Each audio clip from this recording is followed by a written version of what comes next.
श्री सतगुरु महाराज की जय। महर्षि संत सेवी की बोध कथाएं। कहानी सतगुरु ही यथार्थ ज्ञान देते हैं। श्रीमद् भगवद गीता के 6ठे अध्याय में भगवान श्री कृष्ण का उपदेश ध्यान के लिए है। ध्यान कैसे करना है इसके लिए वे बतलाते हैं। समम काय शिरोग्रीवम धारण्यचलम स्थिरः संप्रेक्ष्य नासिकाग्रम दिशश्चान्वलोकयन्। भगवान श्री कृष्ण ने अर्जुन को देखने की कला बतलाई। यदि कोई बताने वाला आचार्य नहीं है और कोई अपने मन से करेंगे अथवा करते हैं तो उसका परिणाम बुरा भी हो सकता है, लाभ की जगह हानि भी हो सकती है। एक वृद्ध सेठ जी थे। उनके जीवन का अंतिम समय आ गया था। मुंह की बोली बंद हो गई थी, गला अवरुद्ध हो गया था। अब वे अपने पुत्र को अपने मन की बात कहे तो कैसे। उन्होंने एक कागज पर लिखा, बेटा मेरा अंतिम समय है, तुमको अंतिम उपदेश दे रहा हूँ। अपने घर से दुकान तक ठंडे ठंडे जाना और ठंडे ठंडे आना, स्वादिष्ट भोजन करना और लहना लगाकर तगादा नहीं करना। सेठ जी का शरीर छूट गया। लड़के ने अपने अर्जित ज्ञान के आधार पर घर से लेकर दुकान तक, जिसकी 4 किलोमीटर की दूरी थी, छत बनवाई। क्योंकि पिताजी की आज्ञा अनुसार घर से दुकान तक ठंडे ठंडे जाना और ठंडे ठंडे आना था। छत बनवाने में ही कई करोड़ रुपये लग गए। स्वादिष्ट भोजन करने के लिए उत्तमोत्तम चीज़ें बनवाकर मंगवाकर प्रतिदिन खाने लगा और जो कोई कर्ज मांगने के लिए आया उसको देता चला गया। किंतु दी हुई रकम की कर्जदार से कभी फिरौती की मांग नहीं की, क्योंकि लहना लगाकर तगादा नहीं करना था। धीरे धीरे सेठ पुत्र की हालत पतली होती गई, यहाँ तक कि खाने के लिए भी दाने दाने का मोहताज हो गया। अब वह करे तो क्या। विवश होकर वह एक दिन पिताजी के समय के मुनीम जी के पास जाता है और कहता है, मुनीम जी मेरी आर्थिक दशा बड़ी दयनीय हो गई है, आप मुझ पर कृपा करें।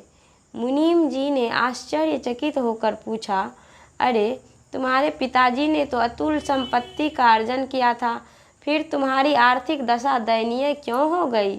सेठ पुत्र ने उत्तर दिया, क्या बतलाऊं, पिताजी की जैसी आज्ञा हुई थी उससे भिन्न मैंने कुछ किया नहीं, फिर भी पता नहीं मेरी यह दीन दशा क्यों हुई।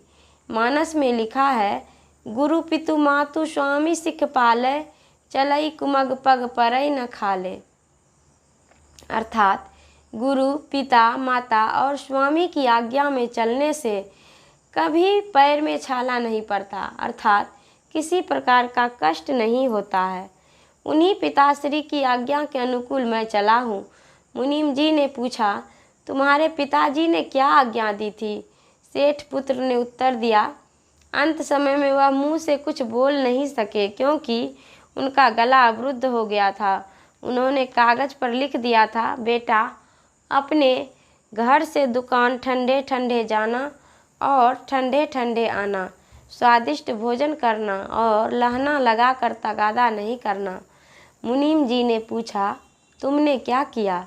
सेठ पुत्र ने उत्तर दिया, लिखा था ठंडे ठंडे जाना और ठंडे ठंडे आना, तो मैंने घर से लेकर दुकान तक छत बनवा दी।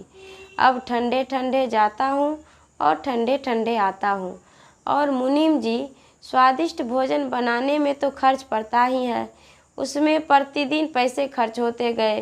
पिताजी की यह भी आज्ञा थी कि लहना लगाकर तगादा नहीं करना, तो मेरे पास जो कोई कर्ज मांगने के लिए आया उन सबको मैं देता गया। मैंने पैसे वापस किसी से मांगे नहीं, किसी ने वापस किए नहीं।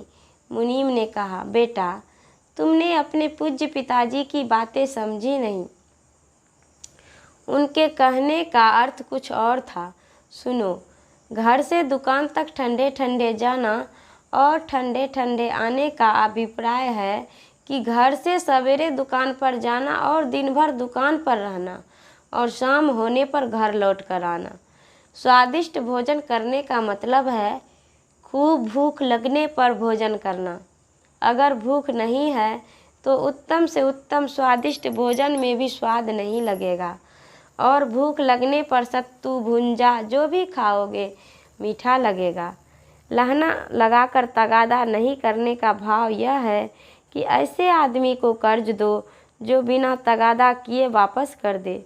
इसी तरह संतों भगवंतों ने आत्म कल्याण की सारी बातें कह दी है, किताबों में सारी बातें लिख दी हैं, लेकिन जब तक हम मुनीम रूपी संत के पास नहीं जाएंगे तब तक यथार्थ ज्ञान का पता नहीं चलेगा। इसीलिए भगवान श्री कृष्ण गीता में कहते हैं, तत्व ज्ञान सीखने के लिए तत्वदर्शी के पास जाओ, उनको सादर प्रणाम करो, सेवा करो, तत्पश्चात जिज्ञासा करो, वे तुम्हारी जिज्ञासा पूर्ण करेंगे।